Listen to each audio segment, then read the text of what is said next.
I'm Joel Kaufman. I'm the interim dean for the School of Public Health, and I'm excited to welcome you tonight to the Stephen Stewart Gloyd Endowed Lecture for 2017.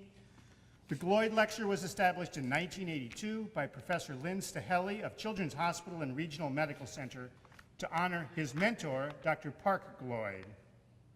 In 2001, Park Gloyd endowed the lectureship as the Stephen Stewart Gloyd Endowed Lectureship to honor his son, Dr. Steve Gloyd, pioneer in global health at the University of Washington.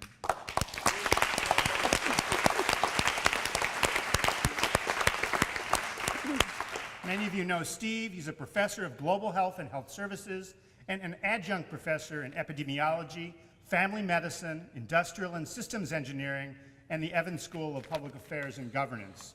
He joined our faculty in 1985. In 1987, Steve created the International Program in the School of Public Health, a forerunner to today's Department of Global Health. And he's been a long-standing global champion of social justice and equity. Steve has been the recipient of many awards, including the 38th University of Washington Faculty Lecturer, UW's Distinguished Teaching Award, and the 2010 Barsky Award for courageous and effective advocacy for human rights, selected by the American Public Health Association's Physicians Forum. He's a gifted teacher who has worked extensively in Mozambique, the Ivory Coast, Zimbabwe, and Mexico. We're honored to have with us tonight several members of the Gloyd family: Dr. Park Gloyd,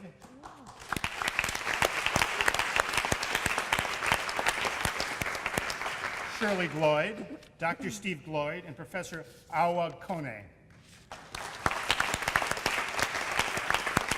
And I also want to thank the Gloyd Lecture Selection Committee, James Pfeiffer, Mary Ann Mercer, Kenny Scher, Darren Wade, and Steve Gloyd.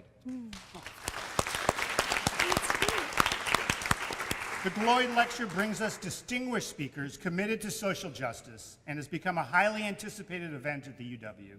Recent lectures include Jim Yong Kim, currently the president of the World Bank, Bill Foege, Helen Gale, Richard Horton, Anne Emanuel Byrne, Alfred McCoy, Nina Wallerstein, David K. Johnson, Mary Bassett, and Sanjay Basu.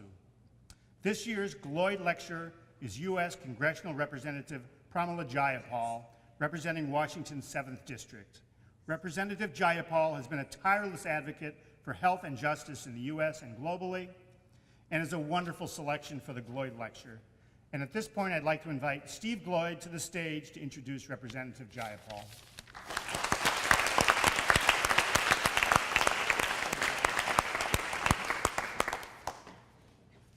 Thanks very much, Joel. And thanks to all of you for coming out here on a Friday evening at 7:30. It really says a lot about Representative Jayapal. A couple of thanks, first to my dad and Shirley Gloyd for setting up this lecture. It was just incredibly nice of them. We fought a lot about it when we were, when he suggested he change the name, but I ultimately said okay. And it's kind of cool having a lecture named after you. A shout out to my late mother, who, with my dad and Shirley, have given me just lots of support through my rather circuitous journey. A big thanks to Awa, who's been recognized, and for keeping me honest and being with me most of the time. And my kids, Musa and Salim is here, who wasn't mentioned, who is a great basketball player and going to be a future leader in something.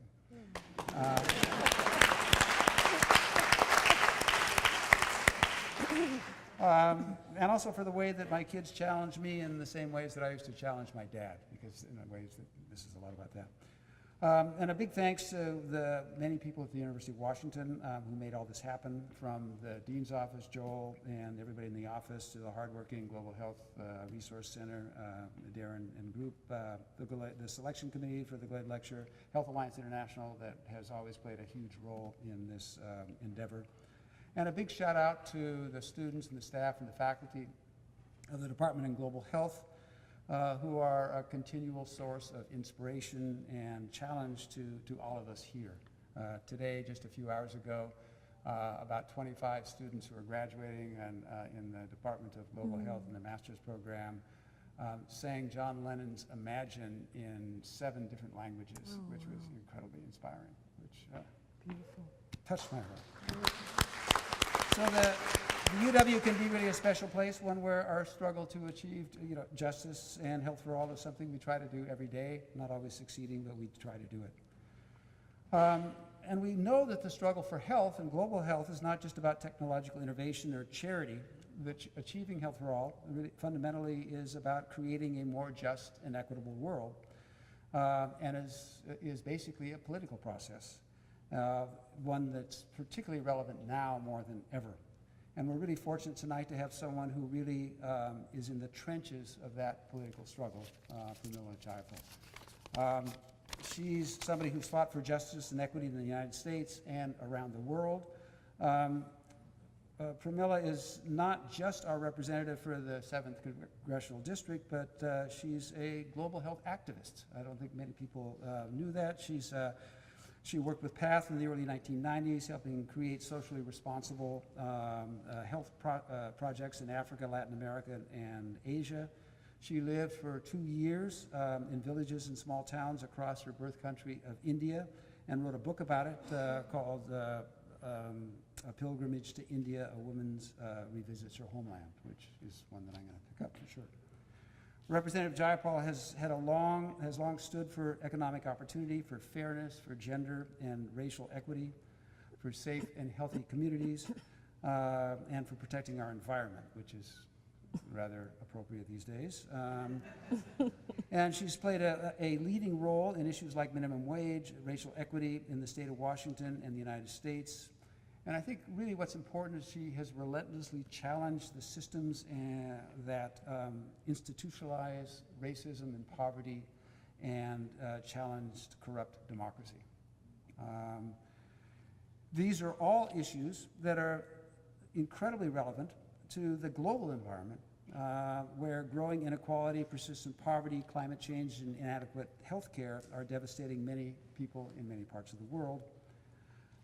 Human rights and economic justice for all, including for refugees and immigrants, are all fundamental to achieving global health, and these are things that Representative Jayapal has stood for.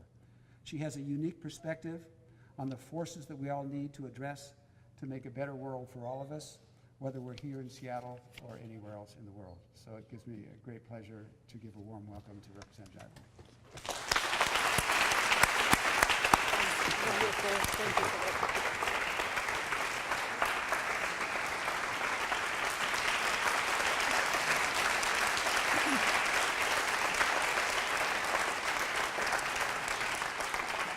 Thank you so much, Steve, for having me here today. You know, it's such an honor to be here on the stage and honoring you, really, for all of the work that you've done. Thank you to the family. I don't know if I'm looking at the family right here, but if I am, thank you to Mom and Dad for bringing us such a conscious, aware human being. We really appreciate it. Thank you, Dean Kaufman, for your work and leadership, and to the Public Health Department, Global Health Department here at the University of Washington. We are incredibly fortunate, I think, to live in Seattle, in a place that has this kind of leadership right here at the University of Washington. It's amazing, right? Yes, you can clap for that. I see you wanting to, so you should.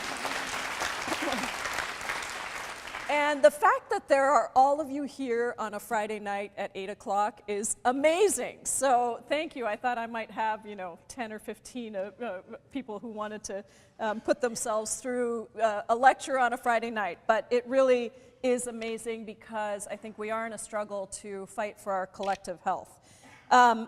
I'm deeply honored to have been asked to speak here today and to speak to you as the first Indian American woman in the House of Representatives.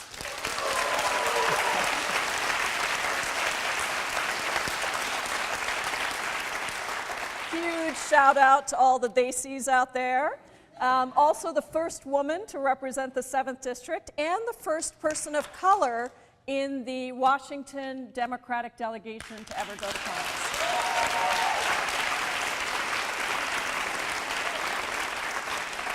And Steve is right that most people know me for my immigrant rights work and for creating the organization that was originally called Hate Free Zone after 9/11. We changed our name to One America. but it grew from an all-volunteer effort after 9/11 to challenge the Bush administration around deportations and detentions and civil liberties abuses. We were able to stop the deportations of 4,000 Somalis across the country. And that effort grew to take on the fight for comprehensive immigration reform and so much more to ensure that we created safe, welcoming communities, including one of the first sanctuary cities ever in the country. That was right here in Seattle in 2003. And so that's what a lot of people know me for. But it is true that actually a lot of people don't know that I started my life really in public health. And, well, not quite started my life. So this is sort of, you know, a pan to circuitous journeys and to leadership of something, because I really think we don't always know where our path is going to lead us. I'm an immigrant from India. I was born in India. I was born in Chennai, for those of you who know India, but I'm actually a Malu. I'm a Malayali from Kerala, from the state of Kerala. And I came to the United States when I was 16 years old by myself.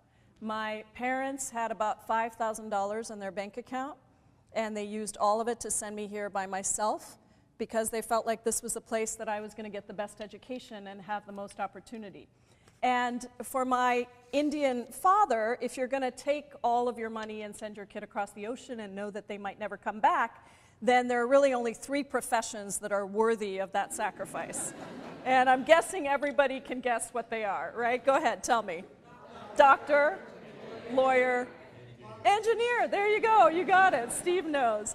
And that's really, you know, I think his dream for me was that I was going to be the CEO of IBM. So that was big blue at the time. It was all over the world. And so you can imagine, I was supposed to be an economics major. You can imagine I went to Georgetown University and we had enough money to call home 1 time a year. There was no Skype, there was nothing like that. And we just didn't have a lot of money. So I used my sophomore year of college, to call my dad on the dorm phone. You remember those corded phones that were on the dorms? I used my call to call my dad and tell him that I was going to be an English literature major instead of an economics major, and then I had to hold the phone away from my ear like this as he screamed at me and said, "I didn't send you to the United States to learn how to speak English. You already know how to speak English." And so I spent 2 years trying to satisfy him, really, working on Wall Street for an investment bank and then going to graduate school to get a master's of business, an MBA. And the summer between my 2 years of business school, I ended up getting an internship in Thailand, working for the largest nonprofit organization in Thailand called the Population and Community Development Association. And for those of you in global health, you may remember or know Kun Michai. Michai was sort of at the front, a pioneer on fighting the spread of AIDS in Thailand by popularizing the use of condoms. So he would stand on the street corners in Bangkok and blow up condoms. And he had a great restaurant. I don't know if it's still there. Maybe somebody who's visited Bangkok can tell me. But he had a great restaurant called Cabbages and Condoms. That was part of the whole nonprofit that helped provide some income, and at every table there was a little basket of condoms. So I went to work there for the summer, and this was while all of my friends were going back to investment banks or going to McKinsey and doing consulting work. I went to Thailand, and I worked along the borders of Laos and Cambodia and in some of the refugee camps, and I learned how rural economies worked, and I learned how to count chickens and what it meant to have a sustainable economy. And it was an amazing experience, and it really changed my outlook on how I could use business skills for social good. And my interest in health continued. I had some loans. My dad was still kind of on my case a little bit. He's very proud of me now, by the way.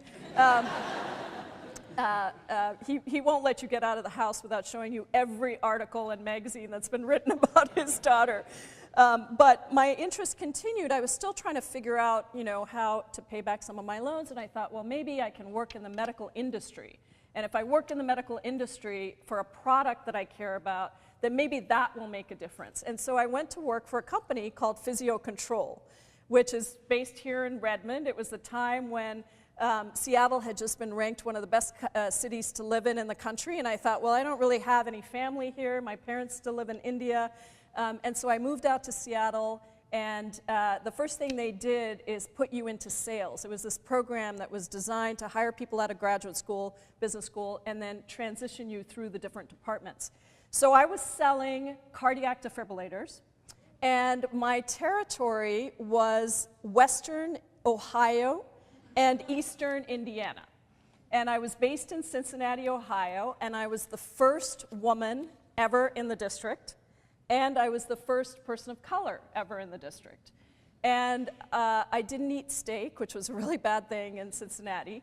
And you know, people, the folks who were selling defibrillators, actually there's quite a hierarchy to get into that kind of medical equipment sales. And so they weren't very happy about this newbie who had never done sales and come out of business school. But I would drive in my my Ford Aerostar, blue Ford Aerostar van, which at that time the seats didn't go up and down, so I had 2 phone books that were stacked under me.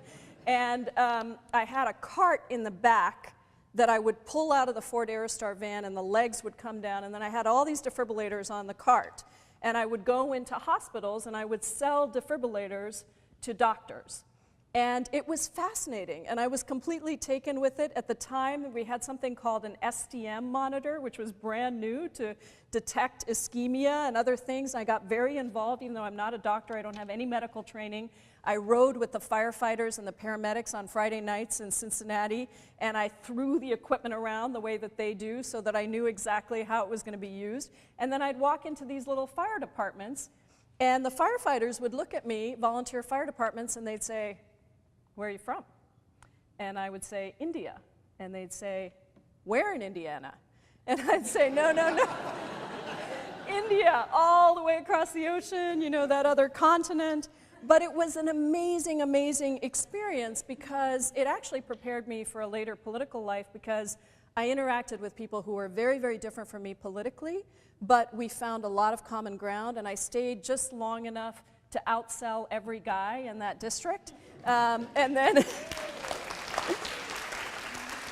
and then I left, and I realized that what I really wanted to do was work in a nonprofit in global health and development. And so I moved to Seattle. I got a great job with PATH, and as Steve said, I ran what was called the Fund for Technology Transfer, which for 4 years, which was essentially a loan fund that I grew to be about $6 million, and we would invest in these socially responsible projects all over the world, in Latin America, in Asia, in Africa, and it was everything. It was from, you know, helping to fund a contraceptive social marketing project in Indonesia to prevent the spread of AIDS, to a manufacturer in Mexico that was manufacturing injectable contraceptives, to a primary healthcare clinic in the Gambia. And I was deeply moved by the resilience of people around the world that many of you in public health, global health, get to work with every day. And the knowledge and the wisdom of so many cultures that is so intrinsic and endemic to any successful public health program. And so we created some new things too. We started working with women in India who were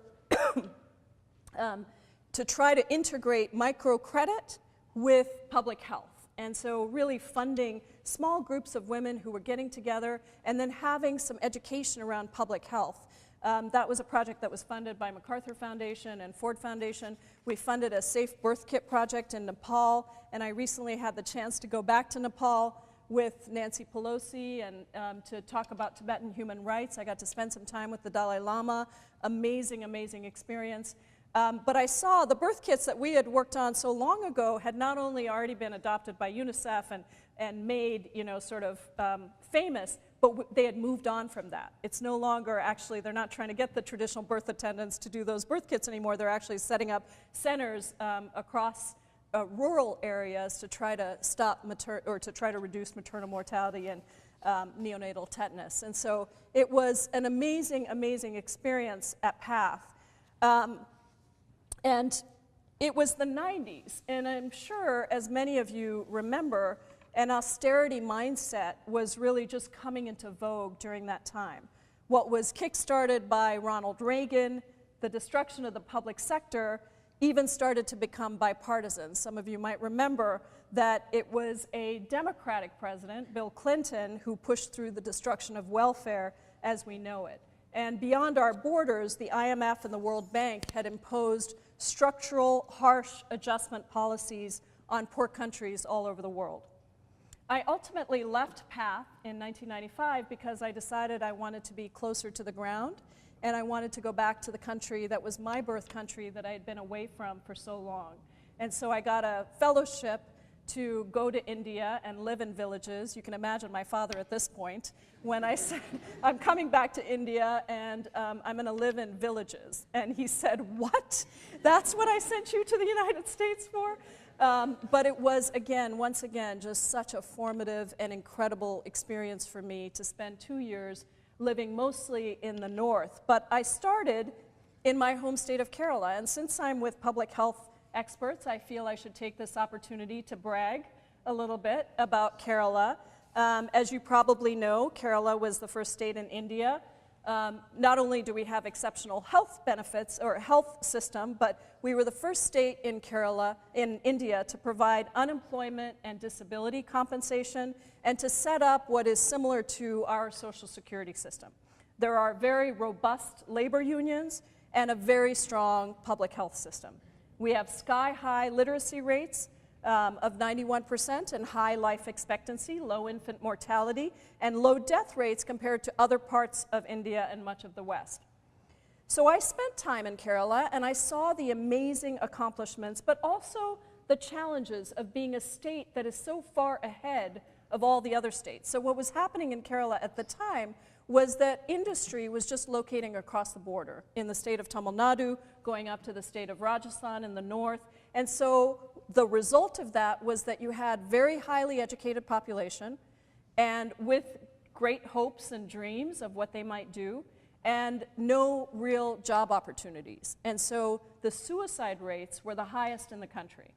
And people were leaving, the men in particular, would leave Kerala to go to the Middle East to actually get a job, and then the economy was fueled by remittances from other parts of the world. So that was, I think, a really amazing thing for me to look at, but the situation was still better than the situation in the north, in UP, where I spent most of my fellowship. At the time, the government was investing 220 rupees, or about $5 per capita, in education. Virtually nothing. And in one school, and I hesitate to even call it that, I remember seeing children squabbling over discarded rickshaw seats, the backs of which they were using as chalkboards. And in another school, the children sat outside in a field with dirt-covered, tattered books from the 1970s. The time in India was remarkable.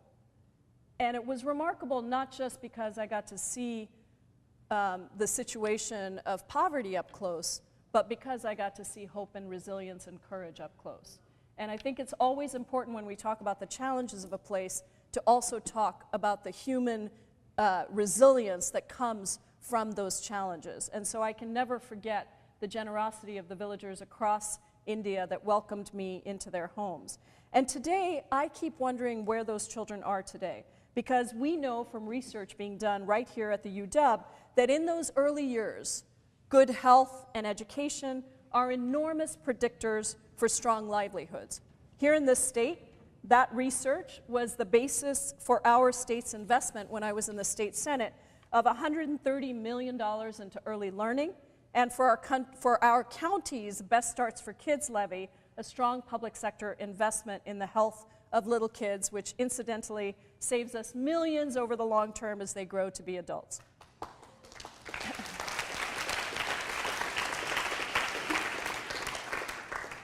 So these sorts of investments, to me, represent the polar opposite of austerity, an idea that is touted every time Republicans talk about the failed notions of trickle-down economics, that by slashing public investments, you spur economic growth while sharply reducing deficits, and that wealth filters down to everyone. Well, the destruction that austerity politics and those ideas have created is clearer and clearer in a world where inequality just continues to grow. As attractive and tidy as austerity economics may seem to some, we really do need to reckon with the real world results. So let's just look at two small countries in Europe. In Greece, extreme austerity measures have been a deeply destabilizing force, leading to a prolonged crisis of unemployment and riots and a rash of suicides. And Dr. Sanjay Basu, who spoke here last year, wrote in the New York Times a few years ago, and he said this: "What we have found is that austerity, severe, immediate, indiscriminate cuts to social and health spending is not only self-defeating, but fatal." Iceland trailblazed another path. They put their recovery program to a vote after the economic crash of 2008, and the Icelandic people rejected austerity, chose to gradually pay off their debtors, and protected their social safety net instead of shredding it. Iceland recovered without sacrificing their people and without creating a public health crisis. And today, Iceland is ranked as the third most happiest country in the world by the United Nations. The numbers behind that happiness: Iceland's economy grew at an astonishing 7.2% last year, proving that it is possible to reject austerity and thrive. And the unemployment rate recently hit a record low of 2.6% while wages have risen. Austerity economics also create new vectors of disease. While deadly epidemics like Zika dominate the headlines, non-communicable diseases like cancer and mental health disorders are growing in very unexpected places, from China to Iran to Tanzania, due to lack of health coverage and lack of awareness about the risks of tobacco and unhealthy diets. And those who are uninsured are obviously at much higher risk. The influence that globalization has had on changing cultures and ways of life is also becoming clear, and I was just looking at some of that new research from Oregon Health Sciences University that indicates that the problem in developing countries is no longer just limited to communicable diseases, but it's now the diseases of, and forgive me to anybody who sees this not in a good way, but the diseases of old white men. Things like diabetes, which are becoming commonplace in the health systems of many developing countries, are simply not set up to actually respond to those kinds of diseases. People are not trained to recognize them, and they don't know what to do with those Western culture diseases. Globalization has brought with it many opportunities, challenges, and contradictions, and we have right now an enormous challenge to try to figure out how you craft trade deals so that they lift up workers every day and protect our environment, while still recognizing that we can't and shouldn't stop trade any more than we can stop migration. These are global phenomena that are going to happen, and we have to actually deal with those ideas and those situations. But the irony of the new rhetoric to build a wall to nowhere along our southern border that costs $40 billion and does absolutely nothing to solve the real need for comprehensive immigration reform that is humane in this country cannot be lost on the global health world. Because you all know better than anyone that there is no boundary, no wall, no border that can stop the spread of viruses and disease. Whether Ebola or Zika, there is nothing like that that can stop the spread of those diseases in this globalized world. Building a wall along the southern border to keep people out is just as crazy as thinking that that wall is going to stop the spread of disease. Yeah, you can clap for that.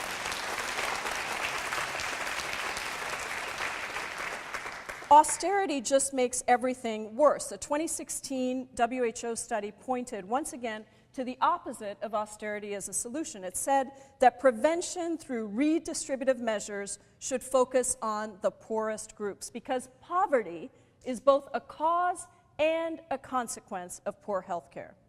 And yet austerity continues to hold sway among policymakers and many corporate leaders as the economic program of choice. Domestically, it's the name of the game for Donald Trump and his band of extremists in the White House. Austerity on steroids, in fact. And that's what the Trump budget is. Cut the EPA, gut public housing, gut public education, gut food stamps, gut our investment in the arts and humanities, gut NIH and CDC funding, gut PBS, devastate our families, our kids, and our communities, and leave the poor to fend for themselves, both here and abroad. And we've seen that time and time again. The decimation of $2.2 billion from global health is what's in the budget, in the proposed budget. U.S. aid for international family planning, gone. Programs to fight HIV and AIDS in the world's poorest countries, gone, slashed by 17%. Anti-malaria efforts cut by 11%. Meanwhile, increasing the bloated military budget. And even PEPFAR, which was one of the things that good things that George W. Bush did, which funds prevention and life-saving drugs to fight infectious disease, would be cut by 17%. Bush wrote in the Washington Post recently that PEPFAR has helped save 12 million lives, and he pleaded against gutting it.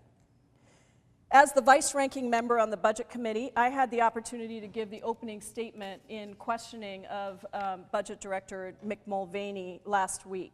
And I called the budget what it is: shocking, extreme, and immoral. He responded by attempting to justify the administration's $1 trillion math mistake. He double counted that. He said it didn't really matter because he had underestimated on a few other things. What former Treasury Secretary Larry Summers called, and this is a quote, the most egregious accounting error in a presidential budget in nearly 40 years. But even worse than that, to me, Director Mulvaney attempted to redefine compassion as austerity. He said that it was compassionate to cut poor people off nutrition assistance and job training and child care assistance so that they don't become dependent.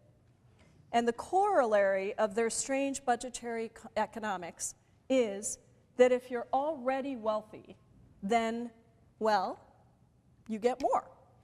Not because you need it, but because you somehow know what to do with it.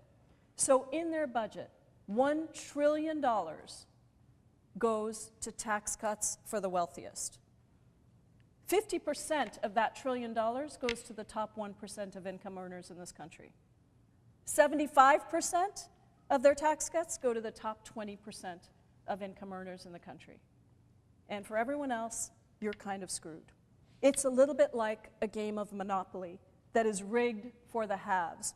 You know how the more hotels and properties you get in Monopoly, the more you can collect from unsuspecting people who land on those properties, and the more you collect, the more you buy, and the circle continues, and pretty soon you wipe everyone else off the board. But you are standing strong with as many hotels and properties as you can imagine, with nothing else for the rest. So all of a sudden, compassion is about kicking seniors out of nursing homes, cutting $1.5 trillion from Medicaid, and taking children off of their well baby visits. The truth of healthcare in this country is that the Republican Trump Care plan will literally kill millions of people. And I refuse to call it a healthcare bill because you can't call something a healthcare bill if it kicks 23 million Americans off of healthcare. That is not a healthcare bill.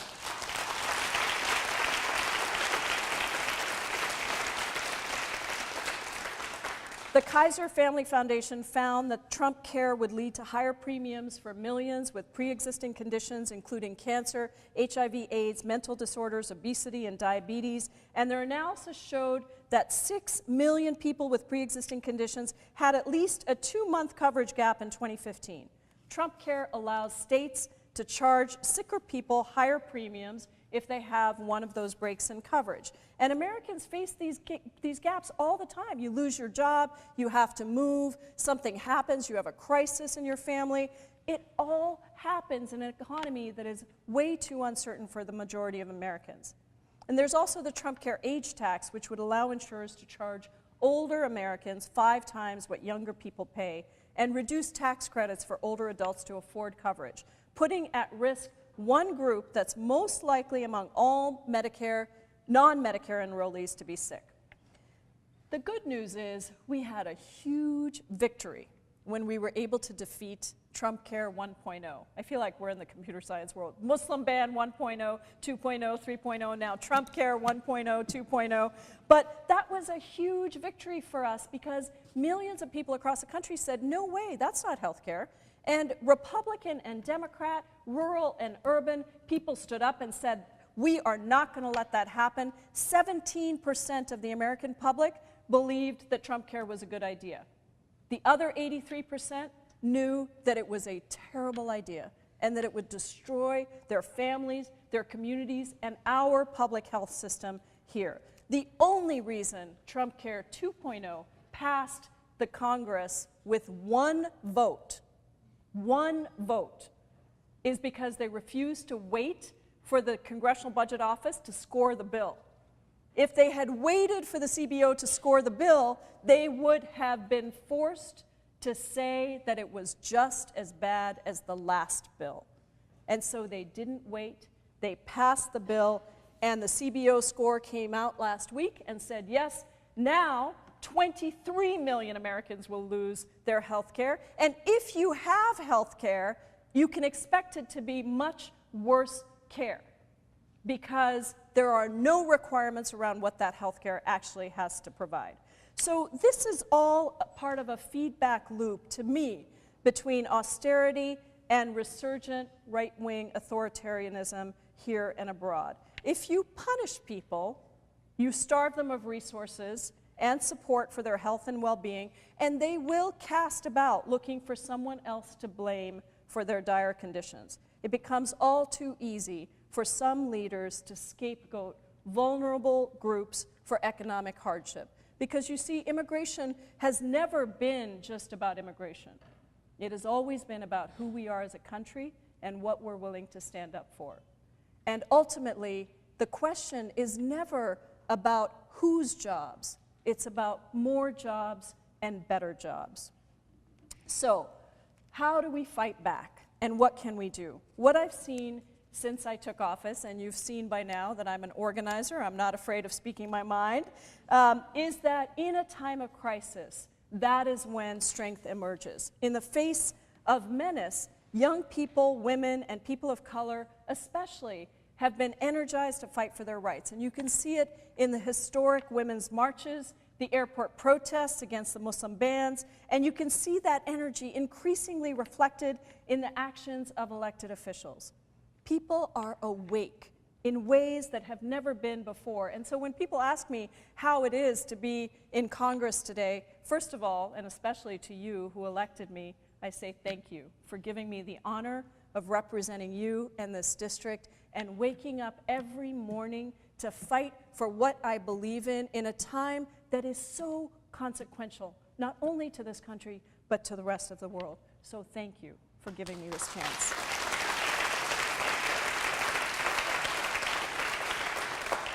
And our families from Puget Sound all the way to Port-au-Prince have a right to not have austerity imposed on them, because that is at the core an attack on human rights in the guise of economic theory.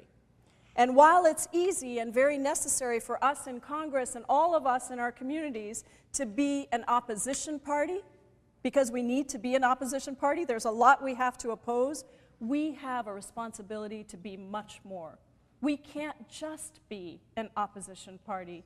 We have to be a proposition party.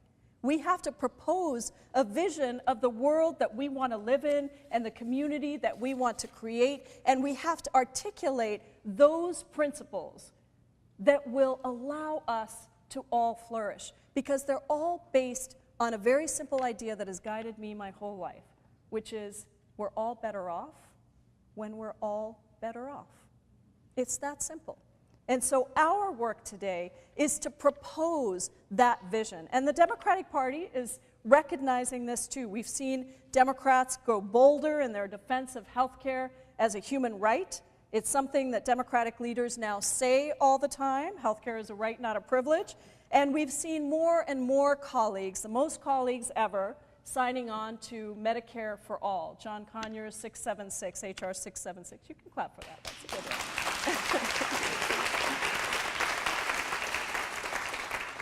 and also jumping on as co-sponsors of increased Medicaid funding and recognizing the fight for healthcare in the US, the most powerful country in the world, is part of the global struggle to make access to healthcare a human right. And just last week, Nancy Pelosi and Chuck Schumer and Bernie Sanders and Keith Ellison all stood side by side and introduced the $15 minimum wage bill so that we can raise that minimum wage across the country. You can clap for that too. Yeah, you're too quiet. You guys are very quiet with your claps. I say just go for it, you know. Don't do the quiet thing, just go right in there. Bernie Sanders and I are also fighting for free college tuition, funded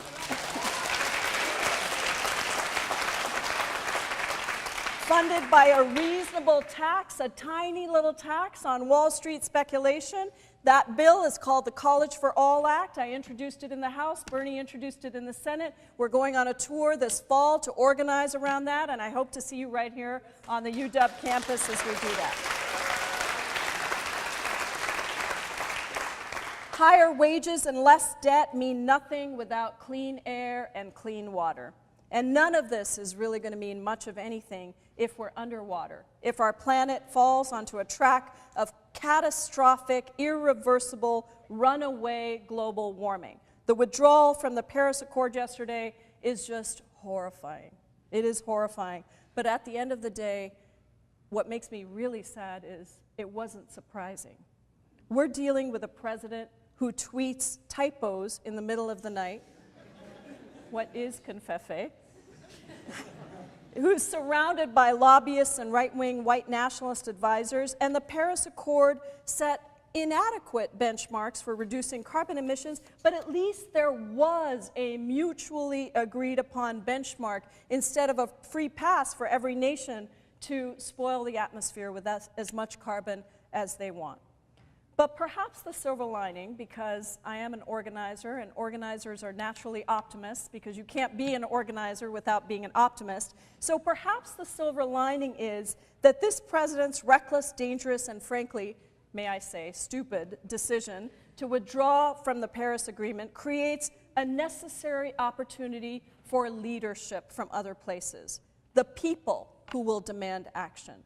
States like California, Oregon, and Washington, who are now vowing to continue their leadership on climate and actually negotiate agreements directly with other governments. It's a bizarre time where we have states that are talking about doing that, but necessary to think creatively. Other countries who will step into the leadership vacuum created by the US pullout, not only Germany and France, but China and India, who are both a decade ahead of meeting ambitious targets to cut greenhouse gas emissions and have up to 40% of their energy from renewable energy sources. And I just had the honor of meeting with Prime Minister Modi in India and asking him about what, this was before Trump had announced pulling out of Paris, asking him what would happen if the United States pulled out of Paris, what would that do to India's commitment to address this? And what he said is, this is an existential threat. And when it's an existential threat, you don't bargain in a transactional way. So there's nothing that we are doing in India that is dependent on what the president does or doesn't decide to do, which was great music to my ear. So one thing we have to keep in mind every step of the way is the only way that we prevail is if we fight back with an environmentalism that is not just exclusive or off on its own. A healthy environment is necessary for public health, but so is reducing racial and economic inequality. And in Congress, we started the work of linking these issues together. I'm so proud to have launched with two of my colleagues, Nanette Berrigan and Don McEachin, the United for Climate and Environmental Justice Task Force, with representatives from the API caucus, the Black caucus, and the Hispanic caucus.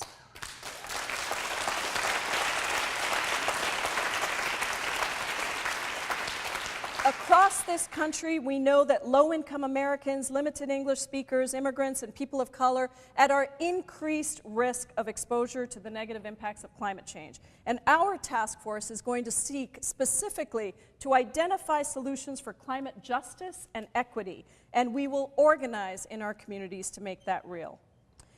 If you look up the definition of austerity, the opposite, the antonym of austerity in the thesaurus. It says extravagance. Austerity is an idea at one end of an extreme. Austerity is an idea at one end of an extreme that has been mainstreamed, and our task is to redefine the narrative. Our progressive ideas of affordable higher education and healthcare and clean water, in my mind, are not actually progressive. They're mainstream. They're necessary. They're not to the far left. They're ideas that are about how you invest in a society and a community. And they're common sense. They're what the vast majority of developed nations have actually already implemented and shown that they work. They are what the American people want, and they are ideas that are built on supporting the middle class of our country. No matter how good our ideas are, we're always going to need to have a ground game, and that means traditional community organizing, going door to door in the places where people feel angry and resentful, having difficult conversations with family and friends who think differently than us. And it means digital organizing too, because so much of our discourse now and our framing of issues is taking place in social media. And I think back to 9/11, when I saw those attacks of 9/11 on my little TV. I had a TV that was about so big, and I pulled it out of the boxes and watched that. And never in a million years did I think that I would be leading an organization that worked on immigrant rights, but the need and the necessity for people's voices to be at the table and to be heard and to fight back against what seemed like an impossible task. The Bush administration at the time, and then Attorney General John Ashcroft, saying you're either with us or you're with them, and detaining and deporting Arabs and Muslims and South Asians. Who knew that that would actually lead to starting a movement for justice that had leadership from every part of the community, and young people and people who never knew and never thought that they were going to be leaders coming forward. And people say, you know, Pramila, One America did such a great job creating leaders. And I always say, we didn't create leaders. All we did was allow the space for people to be present fully and to allow leadership to emerge. And that is what created the movement.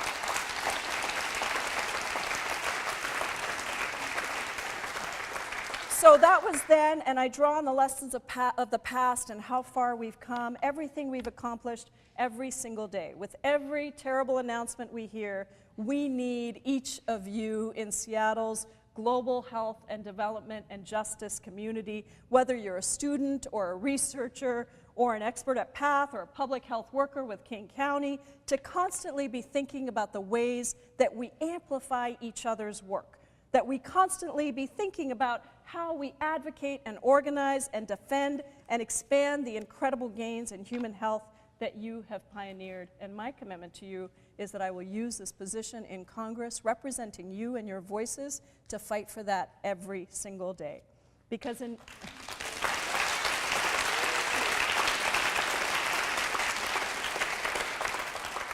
many ways, we are really in uncharted waters. We're in uncharted waters because the austerity programs and mentality have created enormous inequality, but also inequity and silos. It's created situations where some communities have suffered more and need more resources just to get to the same baseline.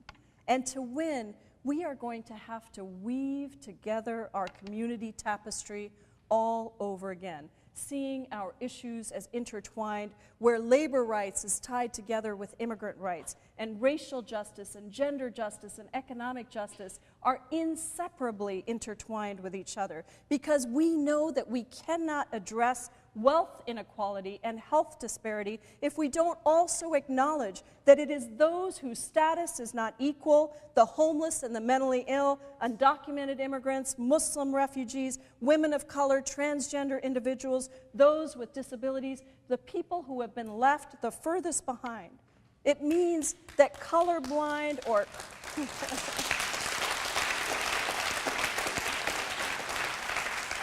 it means that colorblind or genderblind programs, whether in public health or housing or any other field, just don't get us to where we need to be.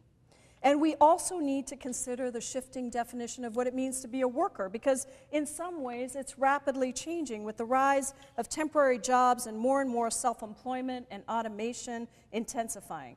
And I've been asked before about the notion of universal basic income, and the answer is I'm very intrigued, and I think we have a lot of work to do to ensure that we are preserving the rights and the dignity of work and the opportunity for people to work. So a truly transformational alternative to austerity may not be something that we've seen before. It has to be grounded in human rights, but it might be a brand new synthesis of ideas, including ideas from young people, from activists, from thinkers and researchers in this very school. I couldn't be more motivated and proud to be a part of these developments as a member of Congress who is proudly wearing the label I've been given, the anti-Trump. And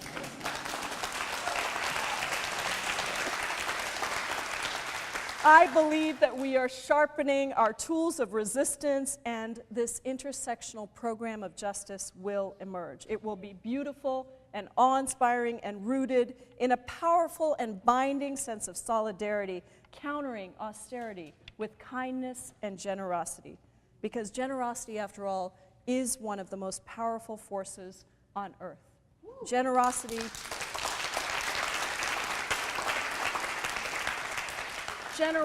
does not impute ill will or motivation when we disagree. Generosity recognizes all of our talents and skills and invites them in, no matter how different we may be. Generosity recognizes that we don't have to be small for someone else to be big. Generosity recognizes the hierarchy of oppressions holds everyone down, whereas many ladders offer pathways to many leaders, and we have so many leaders among us who still haven't even been noticed. And if they are able to choose, I believe in the human spirit. I believe that people will choose generosity over austerity, over insecurity and fear and scarcity. Generosity isn't afraid to bring love into politics, into how we order our world, and love does trump hate, and love does win. Thank you.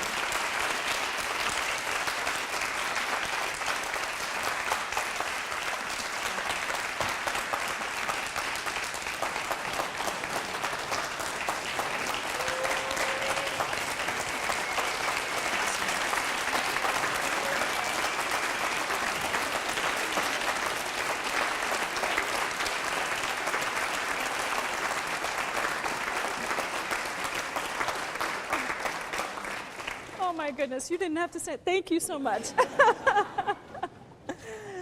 Thank you so much. And I don't know how much time we have, but I'm willing to do a few minutes of questions if you want, or to close up, whatever you want, Steve. Yes, I think this is being recorded, so you have to be at the microphone.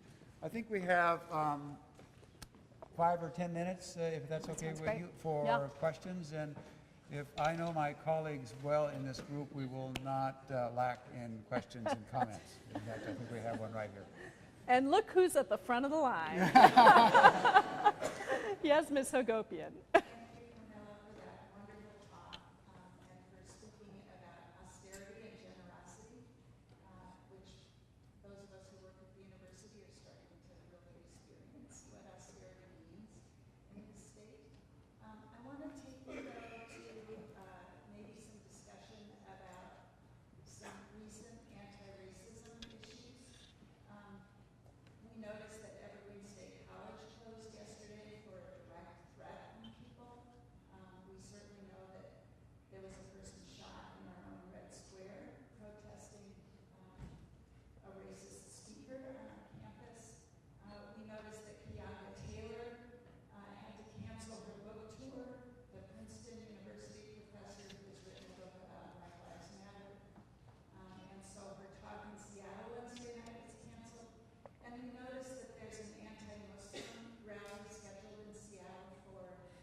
thank you for the question. It is, I think, one of the things I've been struggling with the most. I'm a strong advocate for free speech, but when you have an administration that has legitimized hatred and racism, and in addition to everything you listed, Amy, one of the things that horrified me was the noose also that was found at the African American Museum and another noose outside of the American Museum of History in Washington, D.C., and the constant ways in which we vilify and otherize and demean people that allows for somebody to be stabbed for standing up to protect people against Islamophobia, and allows for that rally to be actually happening and legitimized. So the question I have, I don't have an answer for you.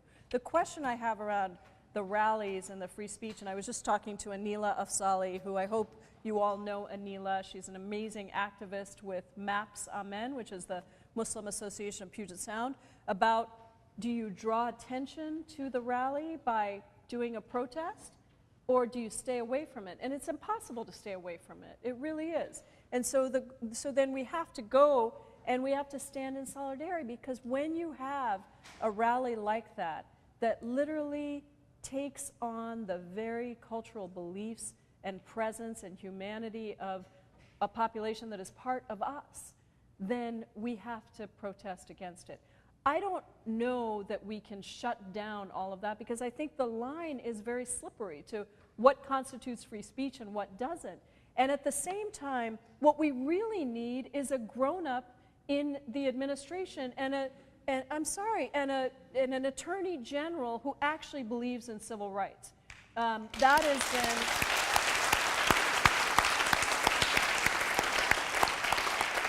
So what I would say is, I think we should go to those rallies.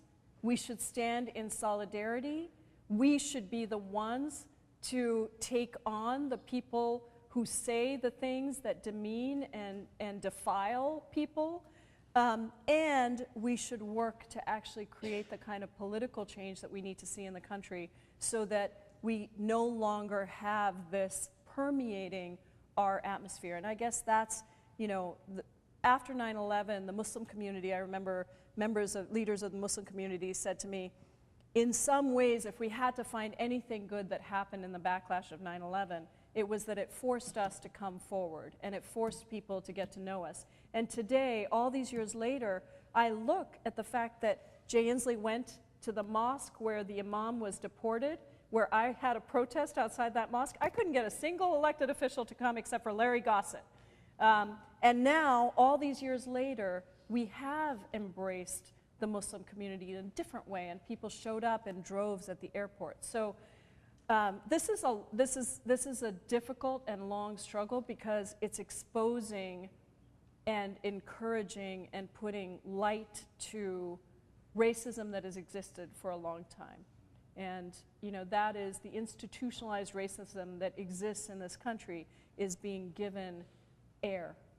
And so I think we're going to have to continue to look at this, not back away from it, not ever allow it to be normalized, and to show up in droves at the anti-hate,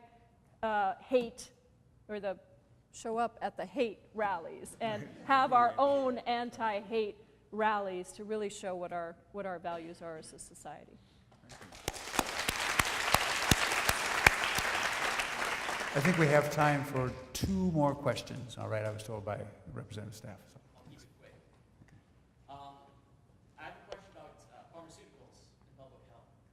There's a hepatitis C drug, Sovaldi, which can cost up to about $84,000 for a course of treatment here in the United States. Overseas, the generic version can cost maybe under $1,000. Do you think current patent law as regards to pharmaceuticals, does it help public health? And if not, what should we do about that? That's such a great question, and Can you repeat the question? The question is about pharmaceuticals and the incredibly high cost of pharmaceuticals here in this country, like the one for hepatitis C, and then the cost for generics overseas that are really, really cheap. Do our patent laws help public health or not? And what I would say is that there's research, obviously, that is helping public health and that is done by some of the pharmaceutical companies, but the way in which our pharmaceuticals are priced is absolutely outrageous. We should be able to import drugs and lower the cost of pharmaceuticals and allow for people to be saved.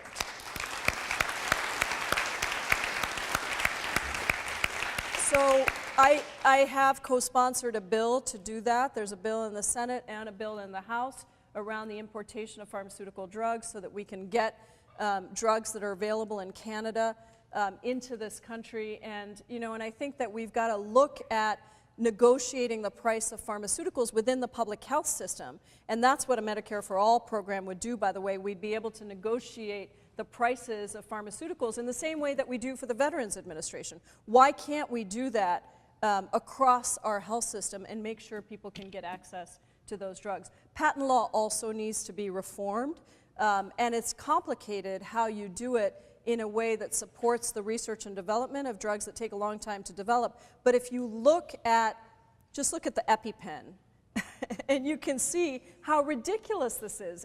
That you would have something that costs like 10 cents and to manufacture and was actually paid for by the US government, but then ultimately can charge $300 or $600 for this technology that saves people from going into allergic shock and reaction and dying. So there's a lot of work to do, and I think we're trying to get there. Sorry for the long answer, but why don't I take these two, because Gina, I have to take since she worked on my campaign. Okay. And, Thank you.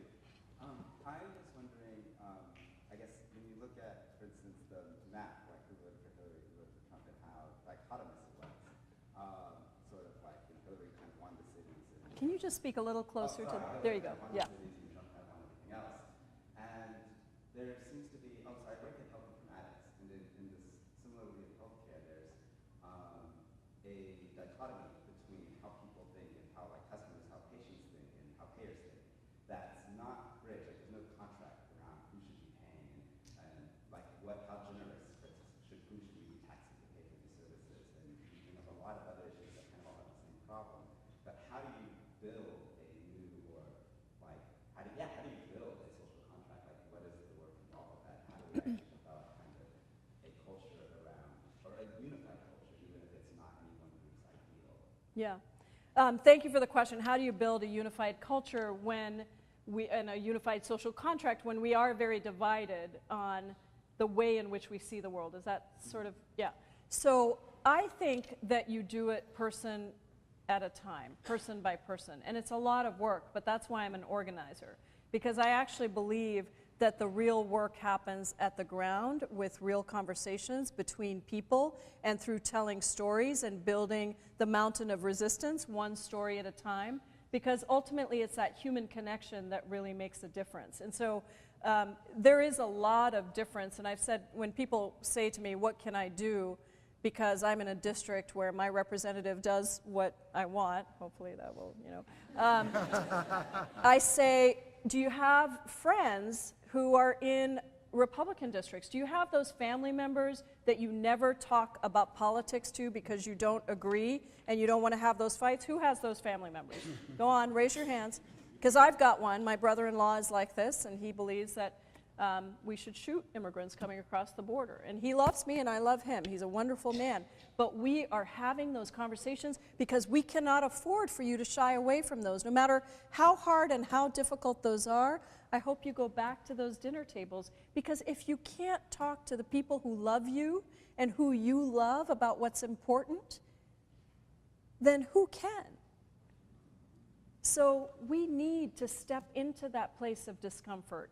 Have that conversation. Have it with love and generosity, but have it so that you can actually begin to try to cross some of those boundaries. And I think that that's really, really important, but it's going to take some time.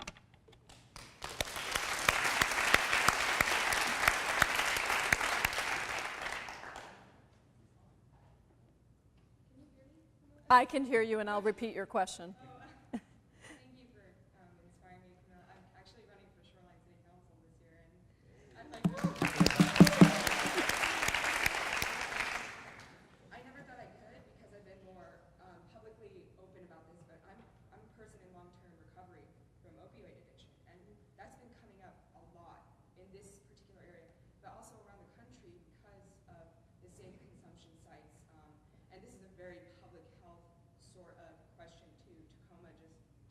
announced a state of emergency because of the homelessness. And my particular question is, what are your thoughts on, safe consumption sites? Because Washington State, here in King County, I should really just say, is we got rid of our only not-for-profit detox center, and it's gone. There's nothing. Yeah. So I really commend trying to keep what we have as far as healthcare, but we can't really send people if there's no place that exists. Yeah. So, yeah. Thank you. So Gina came to me as a volunteer for the campaign and took photographs initially, and then did such an amazing job of telling the story of the campaign through photographs that she got hired at the state senate to be the official photographer down there, and now she's running for Shoreline City Council, and it's really remarkable to watch that progress and to watch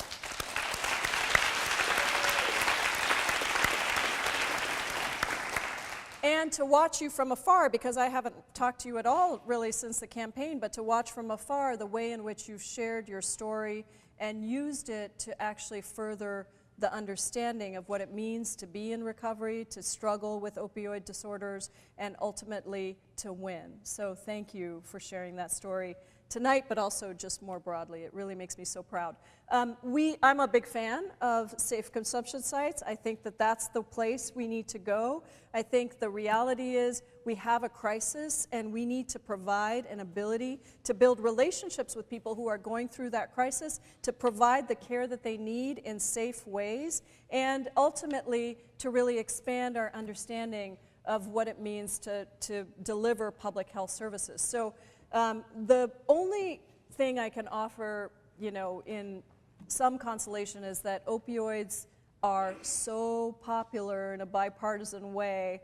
The struggle around, it's bizarre, I don't really understand it, but I'm happy that that's the case. We use the people who are going to be kicked off of opioid treatment as one of the arguments for why the Trump care bill was bad, because you wouldn't believe the way it polls. I don't get it, but there is a lot of bipartisan agreement that this is a crisis that's racking communities across the country and that we do need to do something about it. Unfortunately, we are on the progressive end of the spectrum here in Seattle, so safe consumption sites are not something that a lot of people are talking about, and unfortunately I'm not sure the Attorney General would allow those to move forward, but I do think that there's a lot of attention being paid, resources being put in, and King County is doing some of the better work around the country, I think, some of the best work around the country in terms of how we think about the crisis and how we respond to the crisis. So we're just going to have to keep working on it, Gina. I know you know that nothing that is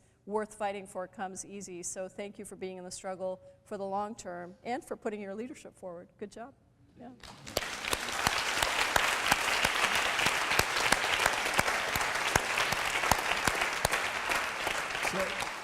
So let me close. First of all, before I give a final thanks to Representative Jayapal, to let everybody know that immediately afterwards we're going to have a short, light refreshments outside so people can hang out together for a little bit and reflect on what we've heard.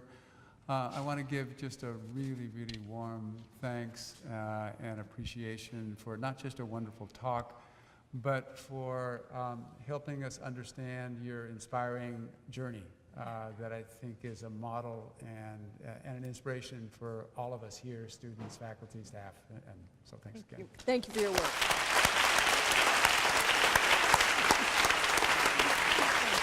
Amazing.